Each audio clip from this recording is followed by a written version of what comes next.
Hey guys, welcome to the Meal Deals podcast. I'm your host Victoria Pham with Eric Wing and Rafael Perez.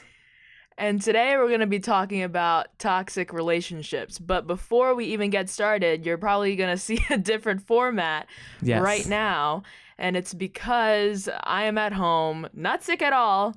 Hope it doesn't alarm anybody. But yeah, we're just in two different places at the same time. But hopefully we're figuring out a good system, because in the future there's going to be more, different location podcasts, and we're trying to figure that out as of right now. But I think that we're figuring it out pretty well. And more advanced. So more advanced. Yes. and this is a good way just to practice in case if one of us travels way far to another location, maybe in a country, or just doesn't have the time to meet together physically.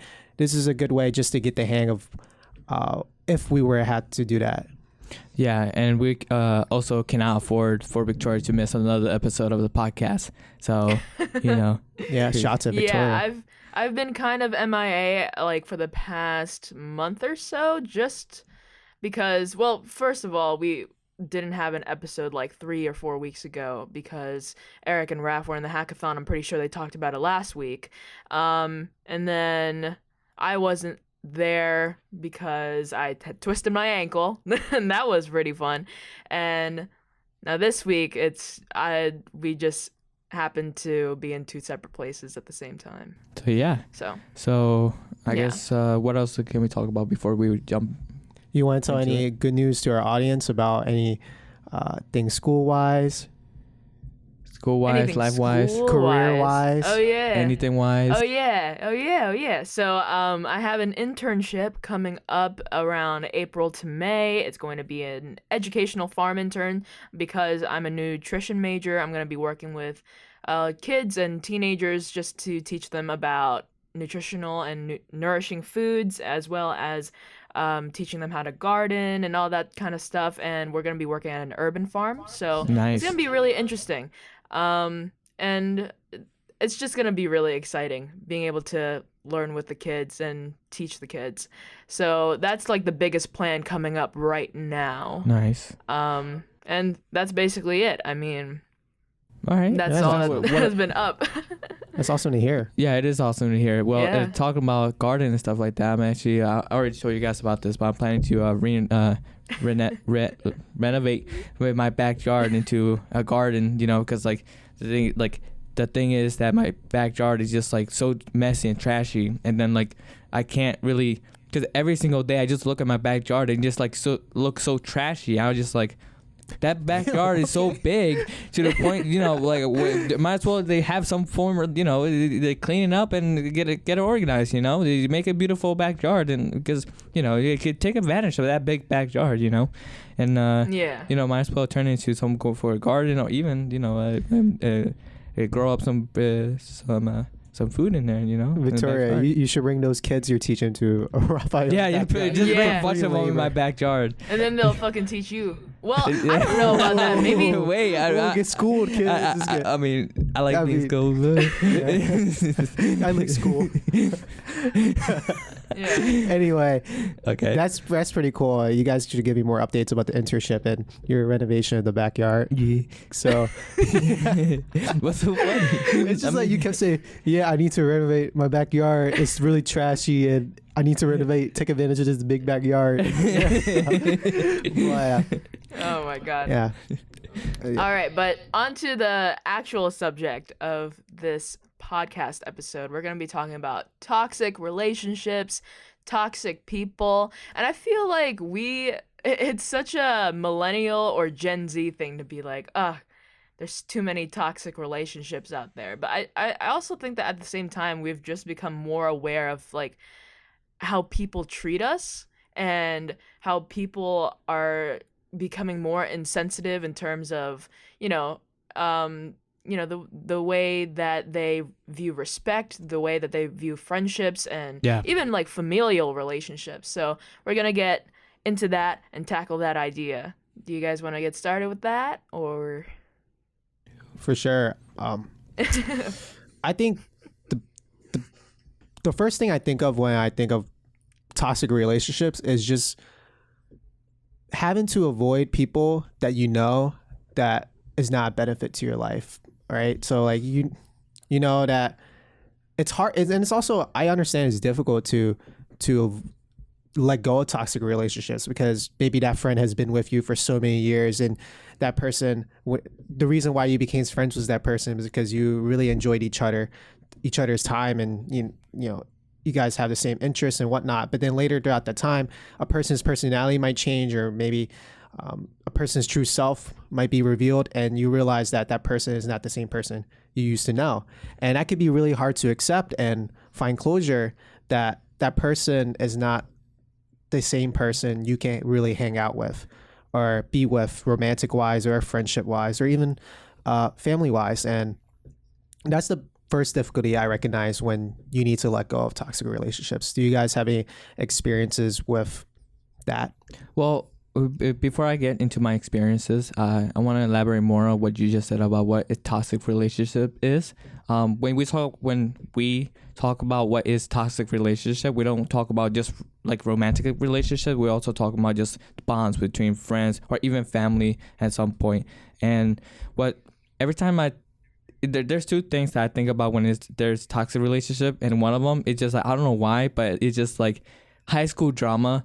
I just seen people on Instagram or Snapchat like, I don't need toxic people in my life, And then there's others where like that, like from my experience, there's like people that you met in freshman year in high school that you somewhat relate to them. You relate to their humor. You relate to what they like, video games, books, whatever. And then throughout 4 years, and like a lot of people may say that like they may or may not be a lot, but for me it's a lot for your own growth development. And sometimes I've been seeing some people that just grow up to be a complete different person compared to what they were like in freshman year. And for some people that can definitely be heartbreaking, and especially if you know that person, I guess, too well for. Yeah, I think that what's most important is like, we're not trying to say that change is toxic. Like you can come in to college, for example, thinking like being this one specific person, and then like coming out of college, you go through all these experiences and you meet these people, and you find new things about yourself, and coming out the other way and being a different person, that's not what is toxic. What is toxic is when you are basically being parasitic to any relationship or friendship that you're in, and kind of sucking the blood out of like any kind of relationship that used to be important to you. And I think that that's what's really sad about it. Like, I don't want our audience to think like, oh yeah, if you change one slight bit from like 4 years ago, then you're a bad person, you're toxic, because that's not really what we're trying to get at. And most importantly, I don't think that I want to portray to our audience that you are always the victim of a toxic relationship. Like, you can be the perpetrator you can be the toxic one, and you might not even know it. You know what I mean? And I think that when it comes to dealing with toxic relationships and letting go of them, it's really, really hard, because from my experience, especially in a like a romantic relationship, I was in a really bad, toxic and abusive relationship for like most of my high school years. And I think that when we talk about high school, it seems so microscopic, because like we're college students, all that we know is high school and before, right? And in the grand scheme of things, for everyone else, they're like, oh, fucking high school, whatever. But in my experience, it's really hard to let go of someone that you viewed as a person that would love you forever, that would care about you, and respect you at the most. And I think that's what really hurts, is when you realize at the end of it that they had no regard for you whatsoever. And it really takes it's a punch to your self-confidence and your trust with other people, because you're worried about who else is going to do that to you again, rather than taking faith and like having hope and finding someone who could treat you better, you know. Yeah. How can I reframe this? I think yeah, like that happens like to friendships too. You know, that I have with like some of my friendships throughout high school, and also, I guess you can say that there was a moment in time. It was like during the transfer of like middle school to high school, where I used to be friends with some people in middle school, or I guess you can say friends, because the thing is, it's just more of like they were just talking too much shit about other people. Well, I met them again in high school, and I was like, I don't feel like hanging with this person anymore, you know, because like, you know, they used to be, you know, they were nice to me, don't get me wrong, but like the way they just talk about other people, it just like it just doesn't seem right. So it was just like I tried to like gradually get away from them, but then like to like one day it was like, you know, you need to fix yourself, whatever. I was like, I fix myself. How about you fix yourself? You know, it's that type of thing. Cause it's just like, like, it's just weird that some people may also look at you as the enemy, even though you're the one that also trying to like get away from that.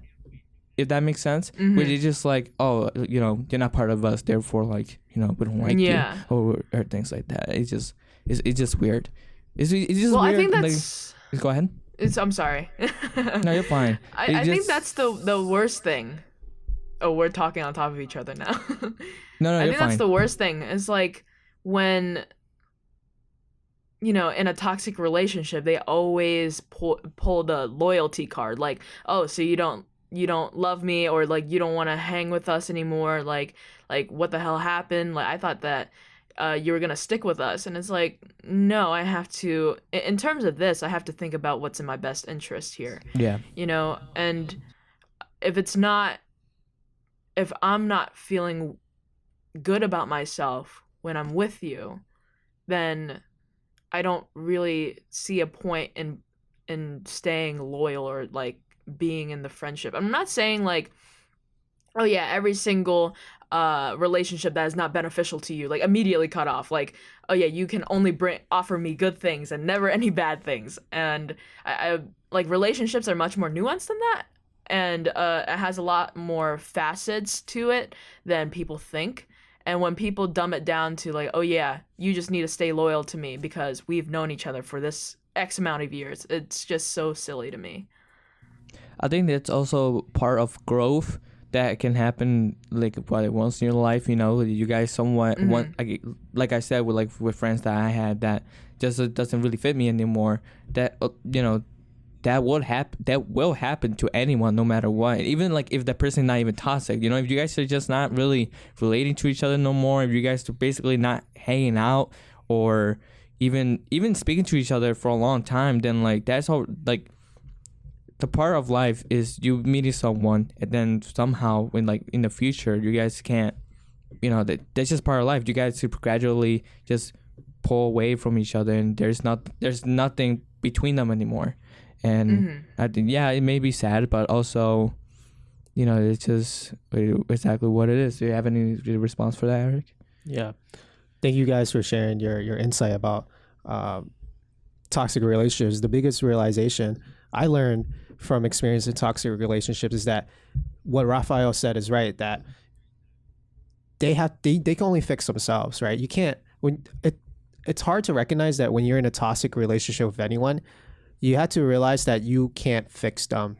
They only have the choice to fix them. Sure, you can like influence them or kind of tell them, like motivate them, like, hey, you got to do this and this. Sure, they'll listen to that, but it's only up to them if they want to change that. And a lot of people get themselves in this trap because what Victoria mentioned, because we've been in this relationship for so long, you feel like you're obligated to try to help them. But and just in anything, it's hard for any person when you're like committed to something for so long. You don't want to give up it because you feel like you lost all this progress, but ultimately you didn't lose any progress, because like when you drop it, if you drop a toxic relationship, you're improving yourself. Yeah. That's what I would like to say about toxic relationships. Any response? Yeah, I think that it gets really really hard.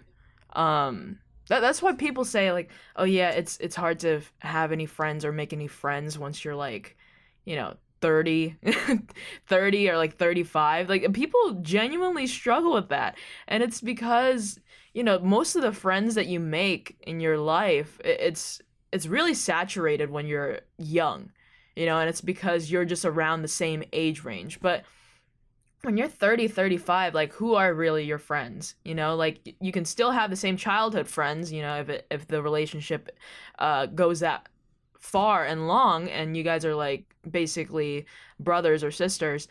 But a lot of people in like 30 to 35, they're friends with their coworkers, And like it's really I was just thinking about this yesterday. I was just thinking like, when you're making friends, it's a lot about proximity, and there isn't, and you kind of just find interests along the way that keep you guys held together, and you think like, oh yeah, this guy's really cool, I could keep hanging out with him. But I think that when you realize that it's already hard enough to make friends, you hold on to those toxic relationships even longer, because you're like, damn, this is the only person that I've had that has stuck with me for so long, even though it's a bad relationship, even though it's a friendship that isn't fun anymore. It's a pain or a feeling that I know, rather than losing that person, and then you're like, oh, now I don't know what I'm supposed to do. I don't have anybody now. That's really dramatic, but I don't have this person in my life now who was a constant in my life, and people are afraid of that. People are genuinely scared of losing something that was once comfortable. And it all goes back to our like really really old episode of getting out of your comfort zone. Like you feel you're really frightened because you can't find anyone else. And I think that goes a lot for romantic relationships, but I also think familial relationships as well. Like, for example, I know a lot of people, they don't have a good relationship with their mom or their dad, and in your head, obviously, you're a child too, and you think like they're supposed to be the ones protecting me and loving me and caring for me, and then you figure out that they, matter of fact, they just want you to grow up and live your own life, and they want to push you out of the house, and they really don't have any regard for you. I know that a lot of people deal with that, and it's really heartbreaking to think about. Like, it's really upsetting when I hear some of my friends deal with like with their families going through divorce or going through a rough time with their mom or their dad, because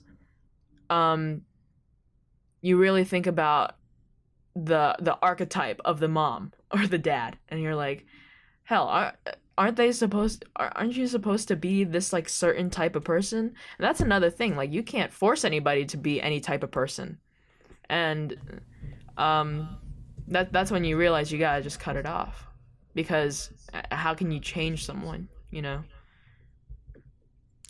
Yeah, I was also thinking like, damn, that hit that too. Like now that me thinking about it, it actually hit me deep, because the thing is that not only that is also not what has happened to you, what is happening to you, but also how you respond to that toxic relationship.